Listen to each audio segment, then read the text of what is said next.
The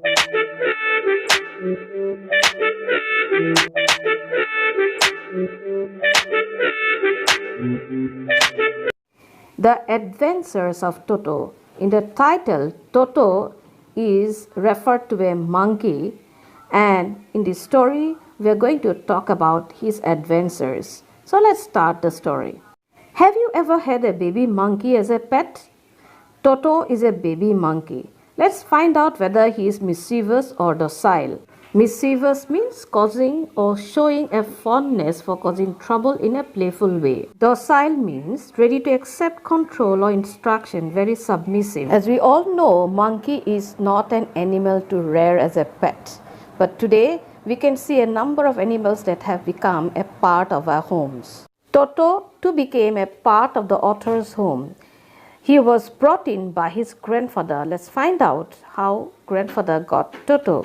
Grandfather bought Toto from a Tonga driver for the sum of 5 rupees.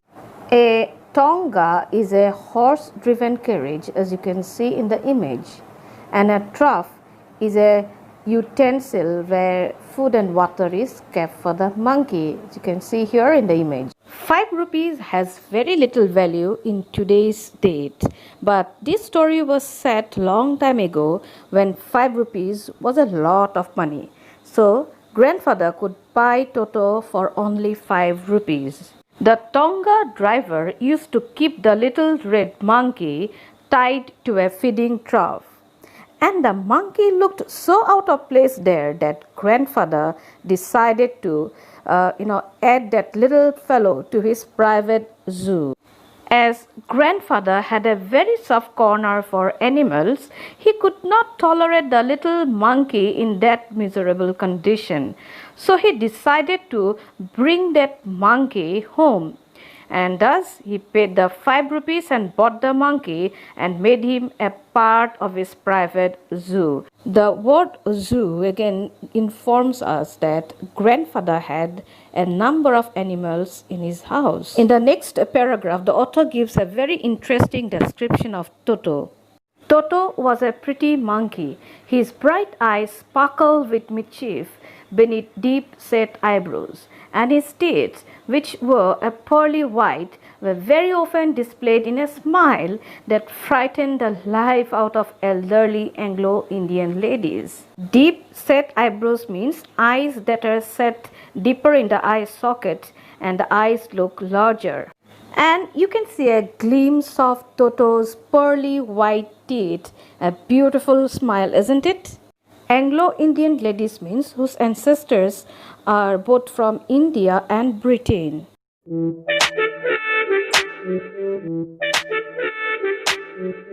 But his hands looked dried up as though they had been pickled in the sun for many years. We all know that monkeys have very dry hands, and the author compares the dry hands of Toto to the pickles that we eat. Yet his fingers were quick and wicked.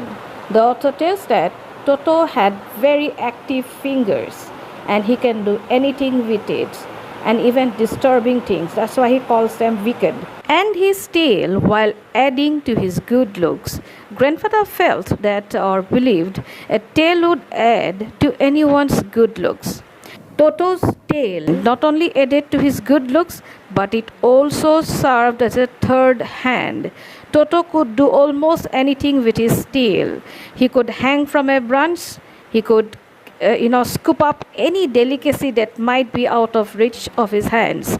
So Toto was doing all kinds of acrobats with his tail. Delicacy here means tasty dish.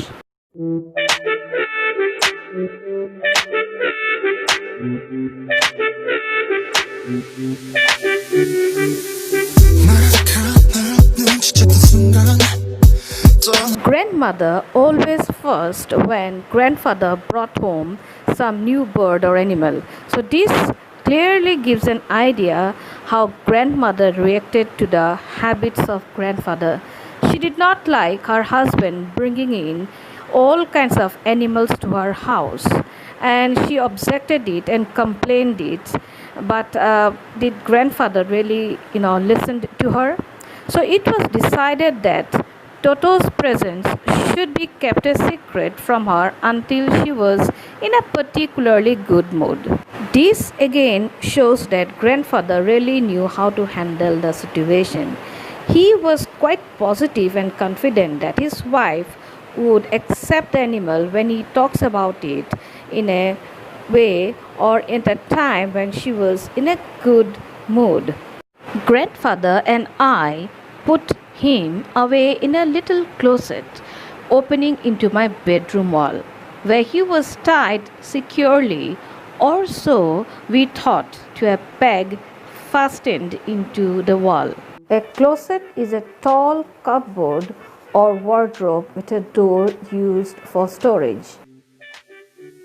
A peg is a short pin or bolt that is used for securing something in place or hanging things on or marking a position.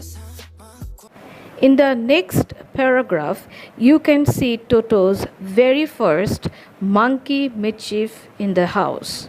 A few hours later, when grandfather and I came back to release Toto, we found that the walls, which had been covered with some ornamental paper chosen by grandfather, now stood out as naked brick and plaster. The peg in the wall had been wrenched from his socket, and my school blazer, which had been hanging there, was in shreds.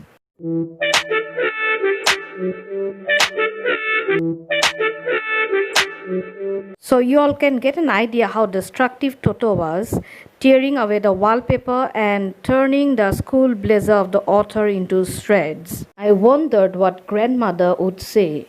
But grandfather didn't worry. He seemed pleased with Toto's performance. This shows how grandmother and grandfather would look into things. When grandmother would be shouting at Toto's destructive habits, and in the other hand, grandfather would really be pleased, accepting a monkey to behave as a monkey. He is clever, grandfather would say. Given time, I'm sure he could have tied the torn pieces of your blazer into a rope and made his escape from the window. So grandfather, you can say, was a cool man who really knew about animals, and he thought that Toto really behaved normally as a monkey should be behaving, and so he did not make a hue and cry. In fact, was very pleased with it.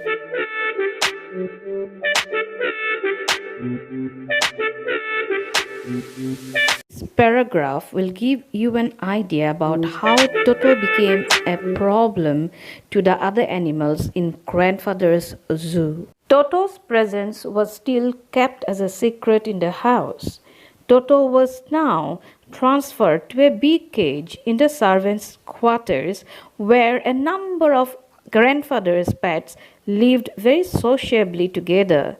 A tortoise, a pair of rabbits, a tame squirrel, and for a while my pet goat.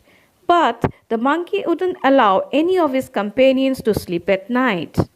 It's really wonderful to see so many different kinds of animals living together in one place. And the only animal that cannot, mix up with them was Toto. He was a nuisance to them. He would not allow them to sleep at night, and it really became a problem to grandfather. Grandfather was totally helpless. What would grandfather do then? He had no other way but take along Toto wherever he went. The next day he had to visit Dehradun and collect his pension in Saharanpur. So he decided to take this naughty monkey along with him.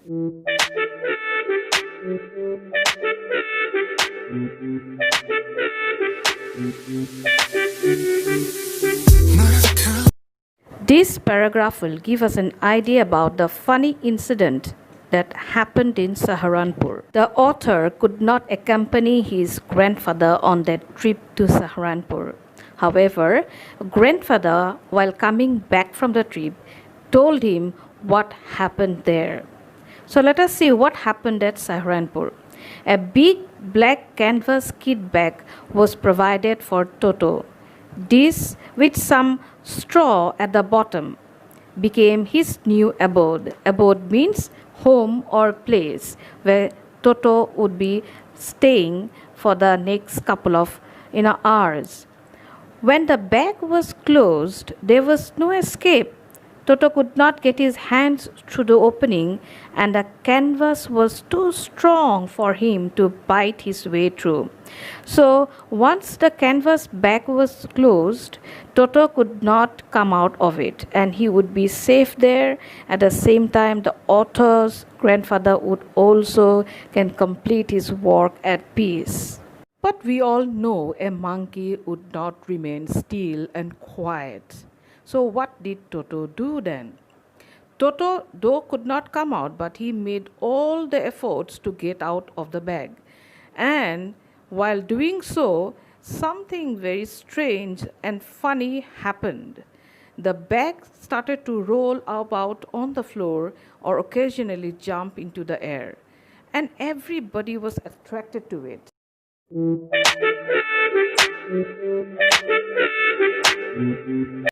The strange movements of the bag attracted a curious crowd of onlookers on the Dehradun railway platform.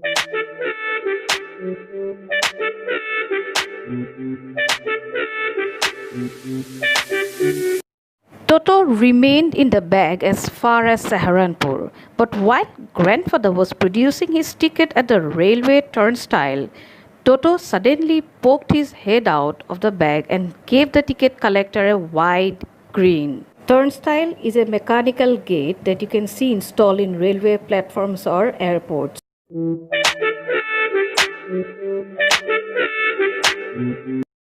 So you can imagine how the ticket collector reacted to this. Anybody would have got, a shock of his life, and that is how he reacted.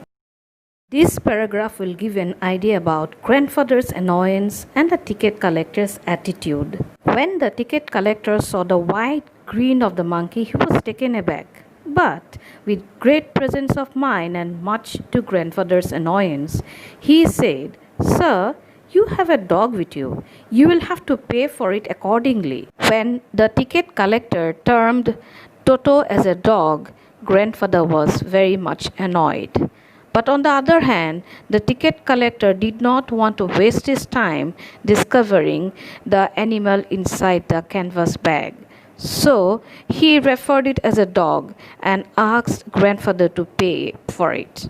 Now here comes one important thing. According to railway rules, only a dog was allowed to travel in a train. "Sir, you have a dog with you. You will have to pay for it accordingly." So the ticket collector told grandfather. In vain did grandfather take Toto out of the bag. In vain did he try to prove that a monkey did not qualify as a dog or even as a quadruped. A quadruped is an animal which has 4 feet. Thus, grandfather had to pay 3 rupees as a sum of Toto's fare. Then grandfather, just to get his own bag, took from his pocket a pet tortoise and said, "What must I pay for this?" Grandfather was so annoyed with the ticket collector that he wanted to get back at him. So he simply took out the tortoise and wanted him to recognize the kind of animal. The ticket collector maybe was not in a mood, and he just looked at the tortoise and prodded it with his finger, gave grandfather a very pleased and triumphant look, and said, "Oh, it's not a dog, so there will be no charge for it."